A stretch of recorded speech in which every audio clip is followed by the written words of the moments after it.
Welcome to Radiation Awareness and Safety Program. This is Ramesh, working as a Chief Medical Physicist and Radiological Safety Officer in SIMS Hospital.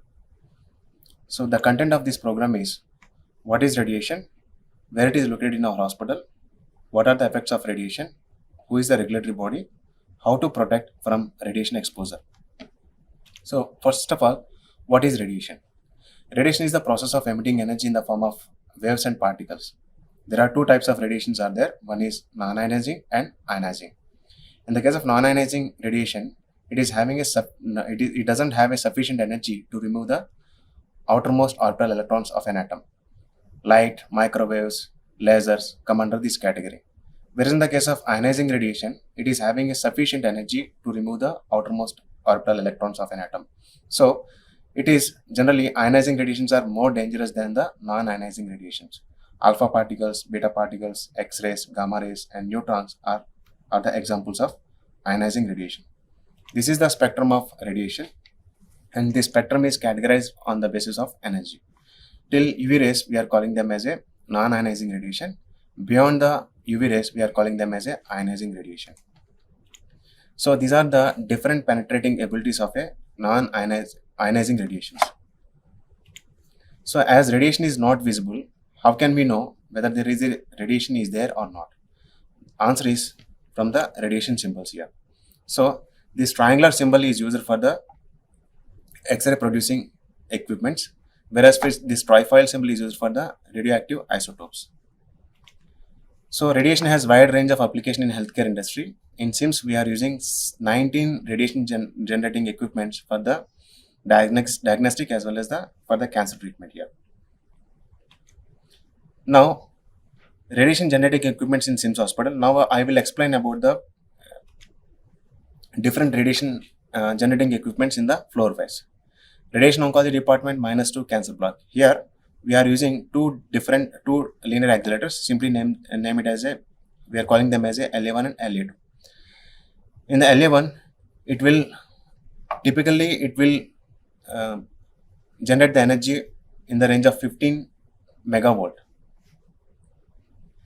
Here, brachytherapy unit, which we in brachytherapy unit we are using the high dose rate iridium-192 radioactive source here. In the ground floor west building, we are using 2 computed tomography units and 1 fixed X-ray. Note, here we are not mentioning the ultrasound and MRI machines as they are not producing the ionizing radiations here. In the first floor west building, 3 cath lab units in the cardiology department, 1 CM in the endoscopy, and dental intraoral and dental handheld equipments in the dental department. In the first floor east building, 1 fixed X-ray unit, 1 mammograph unit, and 2 mobile X-ray units.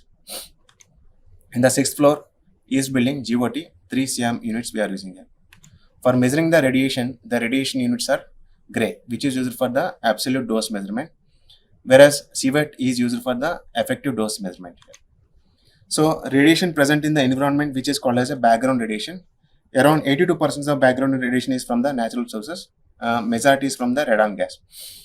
And other sources like uranium, thorium, potassium in earth crust and cosmic rays from the solar system are the natural radiation sources. And remaining 18% of the sources, radiation sources is coming from the man-made sources like medical, X-rays and nuclear power plants. So we are living with the 2 to 3 millisievert per year, and it may kill when the background radiation exceeds to 4000 millisievert per year. So biological effects of radiation. So what can radiation do? Radiation is a double-edged weapon. It may lead to the cancer, genetic effects, skin injuries, cataract, infertility, death, etc. So radiation effects are classified into 2 types. One is stochastic effect, another one is the deterministic effect. In the case of stochastic effect, there is no any dose limit. It is in a probabilistic in nature. It may occur or may not occur. Whereas in the case of deterministic effect, it is having a threshold dose limit. After crossing the threshold, the effect will appear. So this is the examples of the deterministic effect. If you are receiving more than 0.5 gray, then blood count temporarily goes down. If you are receiving more than 1 gray, nausea, vomiting, diarrhea syndrome will appear here. Infertility, when the males receives more than 3.5 gray, they will get the permanent sterility. In the case of females, even for the 2.5 gray, if they are crossing, they will get the permanent sterility. From these, we can say that females are more sensitive to the radiation. Stochastic effect, which leads to the cancer and genetic effects, and there is no any threshold dose limit for the stochastic effect, and the probability increases with the increase of the radiation exposure. Who is a regulatory body? How can we, where to stop? Where is the safe point? How can we limit the radiation exposure? The answer is AERB, Atomic Energy Regulatory Body, and it is an Indian regulatory body that regulates and controls the radiation exposure here. So this is the small video about the AERB. Atomic Energy Regulatory Board, that is AERB, is a Government of India organization that enforces regulations to ensure radiation safety in the country. It has laid down requirements that are provided in its safety code for medical X-rays. So, few years back, AERB introduced ELORA. It is a web-based application for the registering, licensing, and other regulatory purposes. All the radiation workers are requested to register in ELORA. The link is given here. Safe doses of radiation, and these dose limits are provided by the AERB. For the radiation worker, the dose limit is 20 millisievert per year, averaged over 5 years. For trainees, the dose limit is 6 millisievert per year. For general public, 1 millisievert per year. For pregnant radiation worker, the dose limit is 1 millisievert per year, as their embryo or fetus is considered as a general public. It is her responsibility of the radiation worker, female radiation worker, to declare her about her pregnancy, and don't hesitate to convey the message to the concerned HOD and the local radiation safety committee to shift her duties to non-radiation area. And dose limits for the patient, as there is no any dose limits for the patient, as benefit is more than the risk, but we have to make the efforts to minimize the radiation doses to the patient as low as reasonably achievable. That is called as a ALARA. Suppose reduction of patient doses in diagnostic radiology. Suppose if you any request comes from the radiologist, that should be justified on benefit versus risk point of view. If they need to check whether the same test can be done with the ultrasound as well as from the MRI, and always use the standardization of techniques and procedures for the site specific protocols from the X-ray unit. And reduction of field, try to reduce the field as required. And positioning of the patient also reduces the dose. And if in the pediatric X-ray procedure, only adult of the patient who are aged along with the lead apron should be present, and they should not be present in the useful beam. And we should provide the lead apron to the attender. Safety procedures to avoid the radiation exposure, that is time, distance, shielding. Effect of time. So less time, less radiation exposure. So pre-plan your procedure to minimize the exposure time. Try to maintain the more distance as possible as. And shielding sufficiently reduces the radiation exposure to the staff as well as the patient.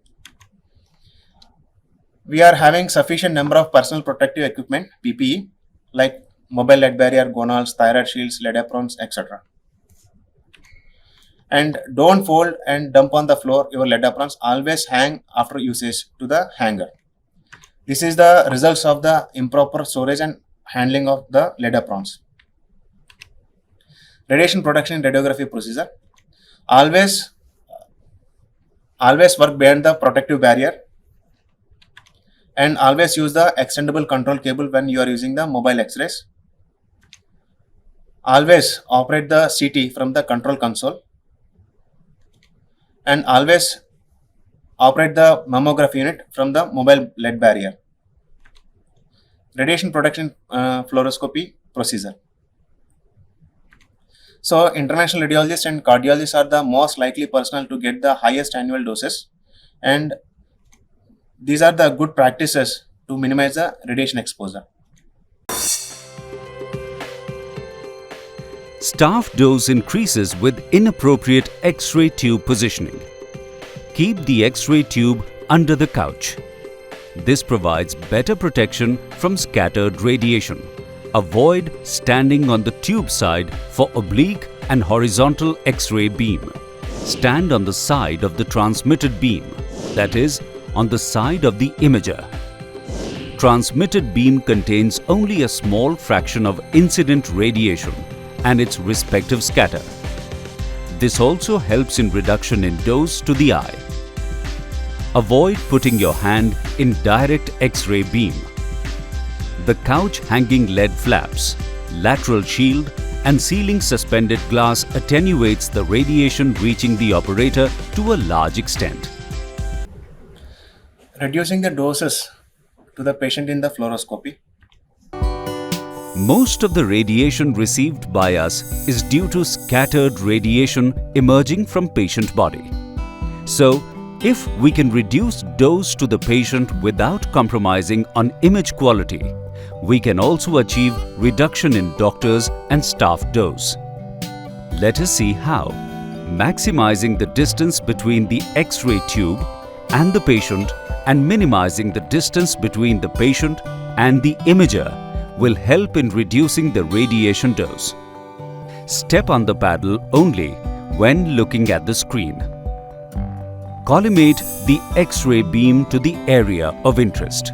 Collimation also reduces scatter radiation and improves image quality. Minimize the fluoroscopy time and monitor the DAP, that is, dose area product values. Minimize the number of frames and cine runs to clinically acceptable levels. Employ last image hold to review clinical findings. Spread the dose by rotating X-ray tube around the patient to avoid high skin dose. Exposing the same area in different projections may lead to skin injuries like radiation burns. Magnification mode, when used in image intensifier, results in higher patient dose. Be aware that patient will receive more skin dose in magnification mode. Oblique projections and thicker body parts increase skin dose of patient. So try to avoid extreme oblique projection if possible. So personal monitoring devices, thermoluminescence detector, TLD. This is the small video about the TLDs. A TLD badge is a radiation dose measuring device that enables us to know whether we are working within dose limits.